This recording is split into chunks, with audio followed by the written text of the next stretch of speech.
Ok.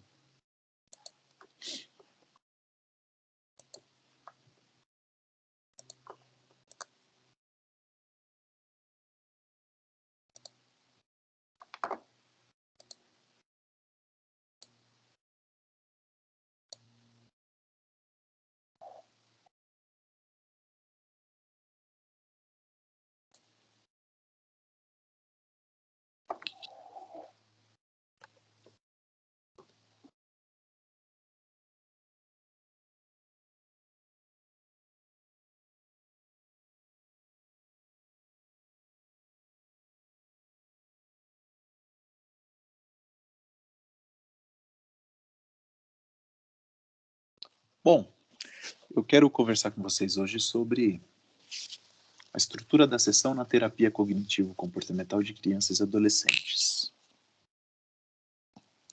A estrutura da sessão. Você vai lembrar que a terapia cognitivo-comportamental ela possui alguns princípios que a norteiam teoricamente e norteiam a sua prática. Um dos princípios é que as sessões são estruturadas. A sessão na terapia cognitivo-comportamental, ela possui algumas partes que o terapeuta cognitivo-comportamental vai observar e vai desenvolver lá na sua prática clínica. Quando a gente fala de atendimento de crianças e adolescentes, a partir da perspectiva teórica cognitivo-comportamental, nós também vamos observar essa necessidade de se estruturar cada sessão. A sessão, desde o momento em que começa até o seu término, 50 minutos, 1 hora, ela possui partes que serão observadas e seguidas pelo terapeuta cognitivo-comportamental juntamente com seu paciente. Eu quero conversar com vocês a respeito disso hoje. Essa estrutura básica, ela se mantém ao longo do tratamento. Se esse tratamento tem um número X de sessões, para um determinado transtorno, por exemplo, essa estrutura básica que a gente vai mencionar daqui a pouco, ela vai se manter na primeira, na segunda, na terceira, na quarta, na quinta, na 10ª sessão, ao longo de todo o tratamento.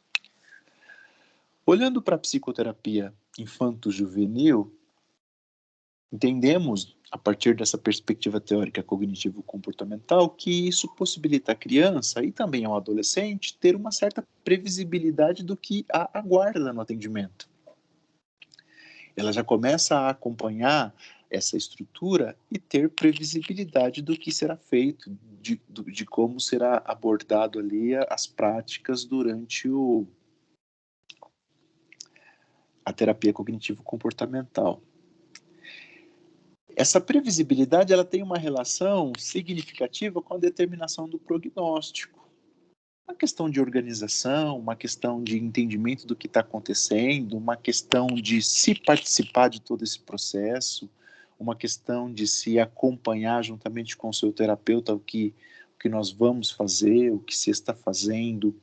Haja vista que um dos princípios da terapia, um outro princípio, né, da terapia cognitivo-comportamental é ser uma terapia colaborativa, educativa. E essa estrutura também vai nos possibilitando a ter ou a desenvolver de forma mais adequada, aprimorada, a conceitualização do caso e os objetivos do trabalho. Bom, quando a gente fala de conceitualização do caso, a gente está falando do quê? A gente está entendendo qual é o funcionamento cognitivo, afetivo, comportamental do meu cliente. Por que esses problemas de desajustamentos, esses problemas de dificuldades emocionais, essas questões de dificuldade de aprendizagem, essas questões de dificuldades de relacionamentos interpessoais, esses conflitos familiares, Poxa, o que isso tem a ver? Qual a avaliação que você faz a partir do funcionamento desse seu cliente, desse seu paciente? Quando você tem essa conceitualização, vai desenvolvendo essa conceitualização com mais clareza e vai aprimorando, você vai tendo uma compreensão da avaliação da demanda. O que esta queixa tem a ver ou tem relação com o funcionamento cognitivo, afetivo e comportamental dessa criança, desse adolescente. Com isso posto e claro, é possível que o terapeuta vá definindo objetivos para o seu trabalho, estabelecendo metas, definindo objetivos e caminhando junto com essa criança ou com esse adolescente nessa trajetória terapêutica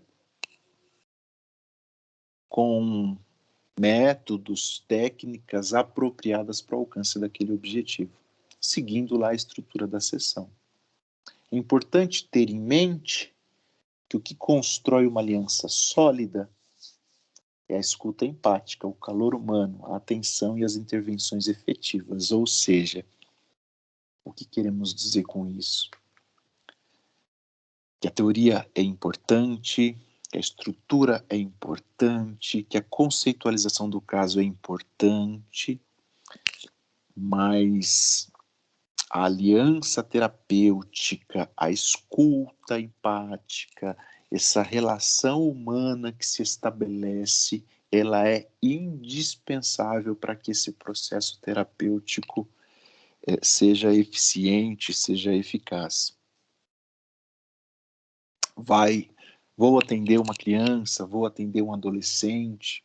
Poxa, estabeleça, construa uma aliança terapêutica com esse paciente, sabe? Treine uma escuta empática, treine condições e competências para se estabelecer uma relação humana de atenção, de acolhimento, para que as suas intervenções sejam de fato efetivas. Não se esqueça da teoria, mas não deixe de lado todas essas questões que vão favorecer o bom desenvolvimento terapêutico do processo que você está realizando. Como que fica os pais no processo terapêutico cognitivo comportamental de crianças e adolescentes? Os pais têm um papel fundamental. Eles precisam ser convidados para esse processo. Ou seja, os pais terão uma participação efetiva e constante.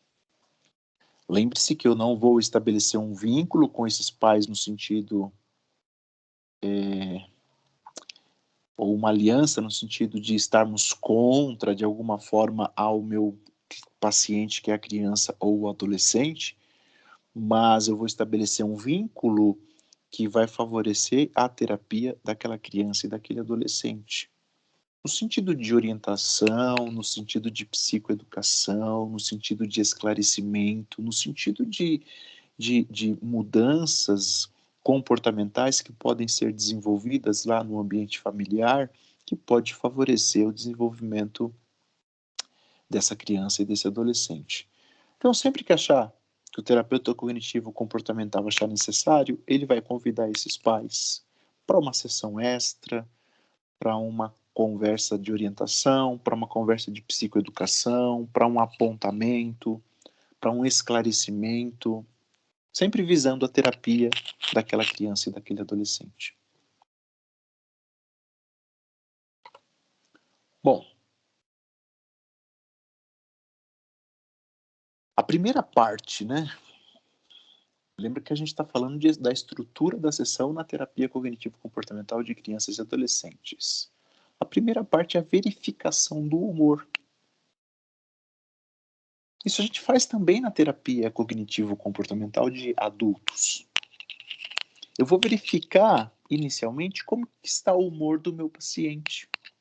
Aqui no caso do meu pequeno paciente, que é a criança, que é o adolescente. E você pode utilizar algumas estratégias. No caso do adulto, puxa, como você está emocionalmente falando? Como você passou emocionalmente falando desde a nossa última sessão? Ah, eu passei bem. Ah, bem, ok. E de 1 a 10, qual nota você dá pro seu humor desde a última vez em que conversamos? Ah, eu dou 8. Ok. Então você está atribuindo uma nota 8 para suas emoções, né, para o seu humor nesses últimos dias. Por que não 10? O que faltou para ser 10? Ah, ok, entendi. Por que foi 8? O que aconteceu de positivo para você ter atribuído 8, emocionalmente falando? Com a criança, faremos o mesmo. E qual que é a ideia dessa parte na estrutura da sessão? Você conhecer como que o seu cliente ele está caminhando junto com você nesse processo terapêutico. Como que ele tem lidado com as suas emoções e como que ele tem utilizado os recursos que estão sendo desenvolvidos no processo terapêutico. Com a criança, nós podemos utilizar algumas estratégias, alguns recursos, algumas técnicas. Por exemplo, se você for um terapeuta cognitivo-comportamental de crianças e adolescentes, lá no seu consultório, você pode ter um termômetro do humor, sabe? Um termômetro bem lúdico, lá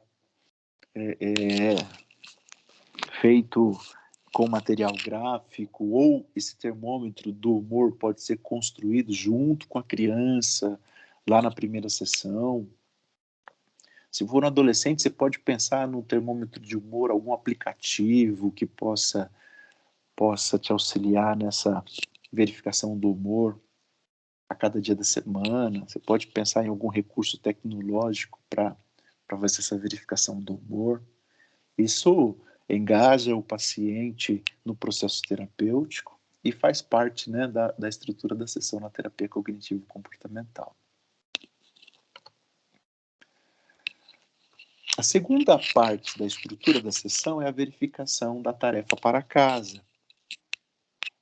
Se houve a prescrição de alguma tarefa para que a criança realize na sua casa, a segunda parte da sessão é você retomar o foco do que foi proposto para ela na sessão anterior e conversar com ela sobre o que ela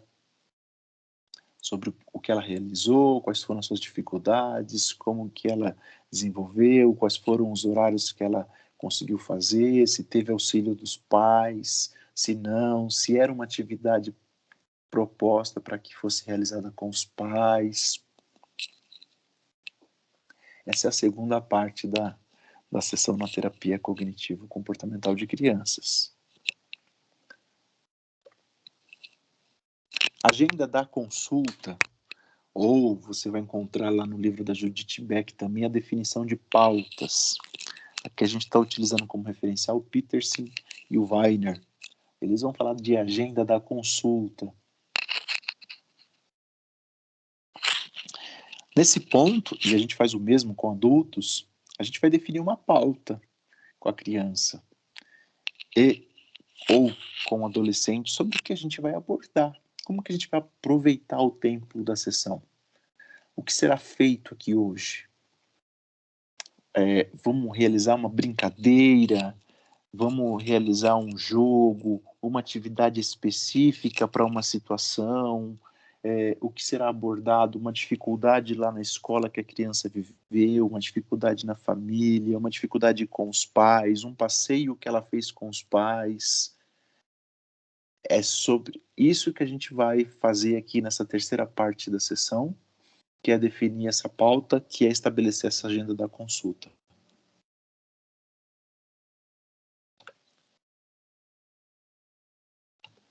Quarta parte é o trabalho nos tópicos da agenda. E percebam que essa estrutura, ela pode ser, aliás, ela existe, né? Mas ela será realizada de forma colaborativa. eu vou estar convidando lá o meu cliente para participar da elaboração aqui dessa estrutura. Ou seja, se você definiu a agenda da consulta, você definiu juntamente com o seu cliente, né? Ô, fulano, sobre o que a gente vai conversar hoje?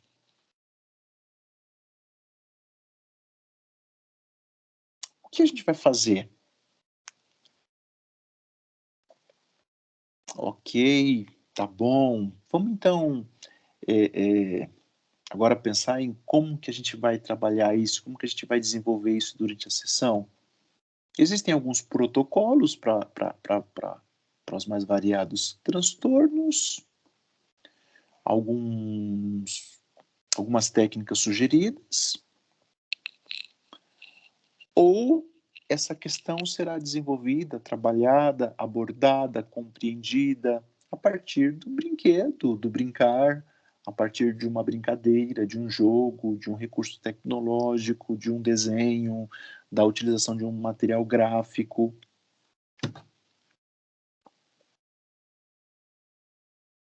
Veja que aqui a gente está falando de uma sessão de 50 minutos, 1 hora, tá bom? A quinta parte é a prescrição da tarefa para casa. Tarefas que possam reforçar as habilidades trabalhadas na consulta. Uso de recursos de biblioterapia ou prescrição de atividades pré-definidas ou construídas na sessão. Bom, existe uma certa distorção na compreensão de que o terapeuta cognitivo comportamental é o psicólogo que prescreve tarefas para casa. Eu sou terapeuta cognitivo comportamental. Por quê? Porque eu costumo passar tarefas para os meus clientes. Opa, somente isso não caracteriza um terapeuta cognitivo comportamental.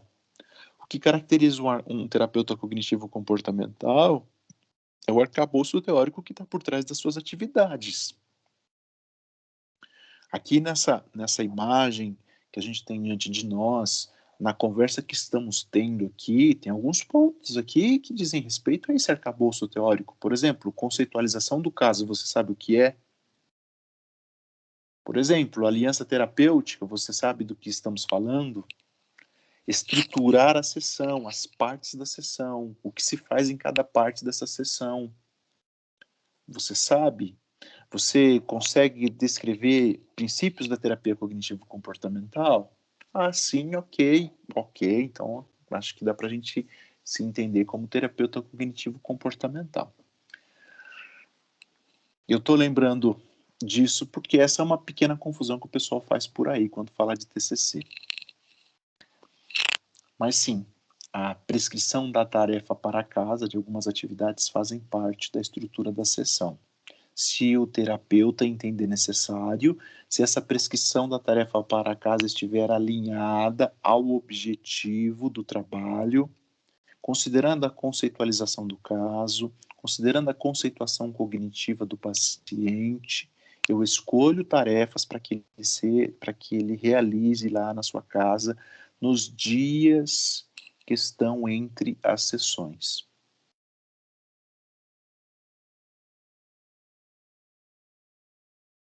Resumo da sessão pelo terapeuta. Chegando lá no finalzinho da sessão, vamos fazer uma síntese das principais questões abordadas na sessão. Isso favorece a memória de habilidades desenvolvidas durante a sessão. Você pode solicitar para que o seu paciente faça esse resumo da sessão. Você pode pensar em estratégias para que essa criança faça esse resumo. Um pequeno desenho, uma pintura, dependendo da idade da criança, para que ela anote os tópicos ali que foi desenvolvido naquela sessão. Isso favorece a memória, isso proporciona condições para que aquele conteúdo trabalhado durante aquela sessão não se perca e possa ir surtindo efeitos terapêuticos ao longo dos dias até a próxima sessão. Algumas pessoas, ou até mesmo crianças aqui no caso, podem ter dificuldade de apresentar o resumo da sessão para você. Então você faz o resumo da sessão. Faz junto com ela. Olha, então tá bom, vamos fazer junto? Vamos. O que a gente falou sobre hoje? Qual foi a pauta aliás, o que nós falamos hoje? Qual foi a pauta da sessão? A pauta da sessão foi o passeio que você fez com o papai e mamãe lá no shopping. E lá você quis um brinquedo e você chorou, você ficou muito triste. E eles disseram para você que você precisaria se comportar para ganhar aquele brinquedo. Por exemplo, né? Tô aqui pensando em algumas possibilidades. Você vai fazer junto com a criança esse resumo. E finalizando a sessão, aqui na 7ª parte dessa estrutura, você vai solicitar um feedback do paciente sobre a sessão. Uma avaliação geral. Como que ele se sentiu, como que se a sessão foi importante para ele ou não, se o auxiliou, como que ele conclui, como que ele termina essa sessão, se ele gostaria de perguntar alguma coisa, se ele tem alguma dúvida, se alguma coisa que ele gostaria de ter falado e não deu tempo, não foi possível, se há alguma coisa que ele gostaria de fazer na próxima sessão e já deixar anotado para que seja feito. Essa é uma estrutura básica. Essa estrutura ela vai seguir todas as sessões ao longo do tratamento. Tudo bem, senhores? Alguma pergunta, comentário, contribuição?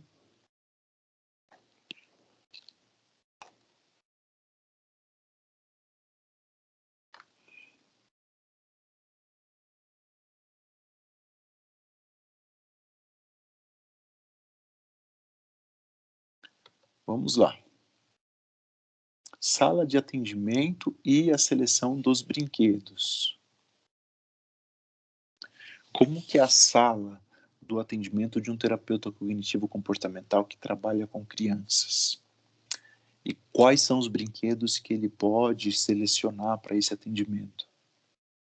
Ela deve ser organizada e essa sala deve traduzir concretamente a estrutura do tratamento. Veja, se a sessão tem uma estrutura, é importante que a sala de atendimento também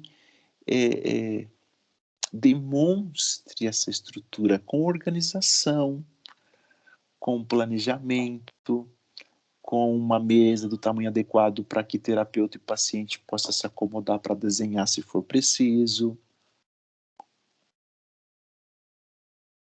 O material de cada paciente pode ficar guardado de acordo com Peterson e com Weiner em uma pasta individual.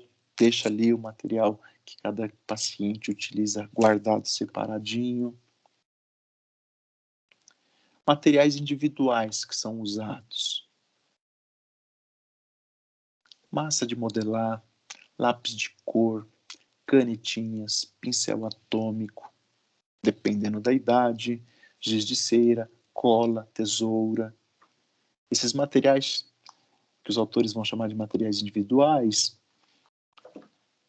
podem estar ali dentro daquela pastinha, daquela caixa, para aquele determinado paciente. Materiais, brinquedos que são coletivos, que também estarão lá guardados de forma organizada, lá dentro da sua sala de atendimento.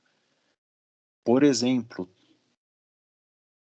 Legos, fantoches para roleplay, família com bichos, casinhas de bonecas, kits de construção, instrumentos musicais, carrinhos, animais selvagens, tecidos, materiais para costura, bonecas.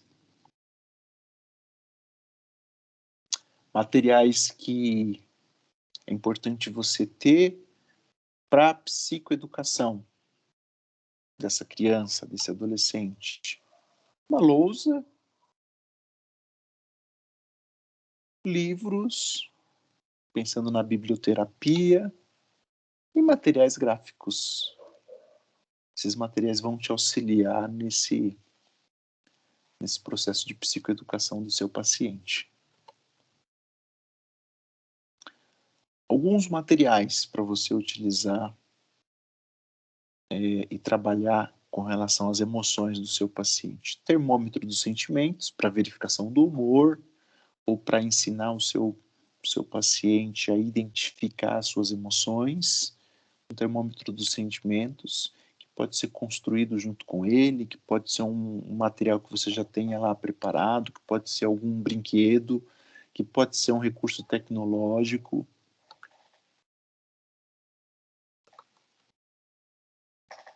O diário das emoções também é um recurso de psicoeducação, voltado aí para o desenvolvimento da gestão das emoções, para a identificação das emoções. Um diário que você pode construir junto com o seu paciente, com os materiais gráficos, com um caderno, com uma agenda, também no caso do adolescente, com um aplicativo de celular, com um recurso tecnológico que ele possa fazer esse registro das emoções diariamente. Itens para reestruturação cognitiva, para mudança de pensamentos, para auxiliar o nosso paciente na identificação de pensamentos, no questionamento desses pensamentos e na desvalidação de pensamentos disfuncionais, lentes de aumento, caleidoscópio, óculos gigantes. Percebam aqui os recursos, a ludicidade desses recursos, aqui pensando na terapia cognitivo-comportamental.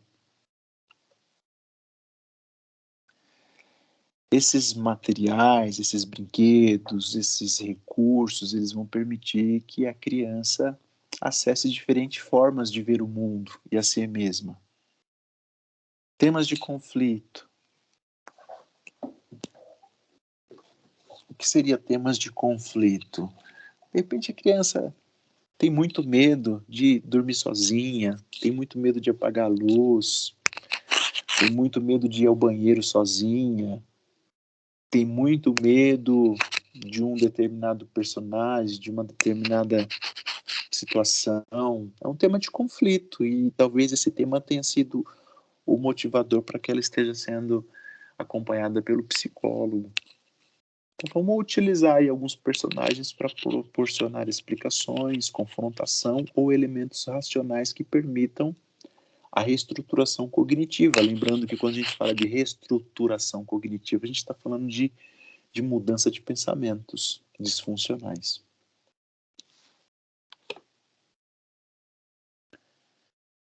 Se a criança tem dificuldades com limites, quais recursos o terapeuta pode usar? Jogos estruturados, jogo da vida, jogo de botões. Esses jogos com regras podem ser facilitadores, pois criam situações que permitem trabalhar o controle da raiva, a tolerância à frustração, o desenvolvimento de habilidades sociais.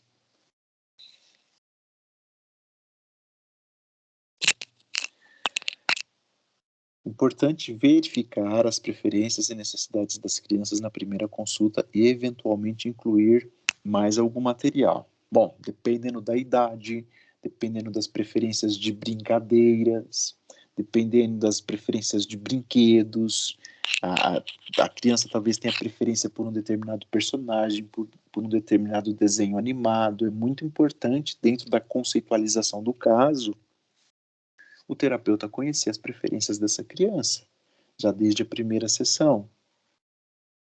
Por exemplo, uma criança que gosta, né, porque papai trabalha em hospital, ou a mamãe, ou ela gosta de algum desenho, gosta de um personagem ali do ambiente médico, ou se ela passou por alguma intervenção, ou uma criança que tem um histórico de internação.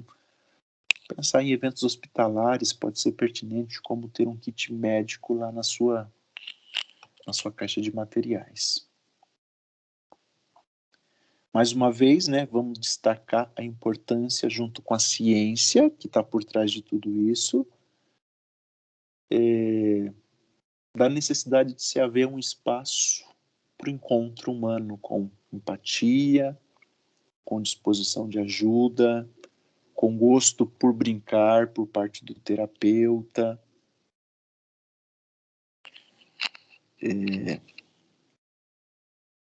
gosto por brincar por parte do terapeuta, né? Se você vai trabalhar com crianças e adolescentes, se você vai atender esse público, é muito importante que você pense. E talvez se você escolher trabalhar com crianças, você já tenha essa predisposição, né? Esse gosto por brincar.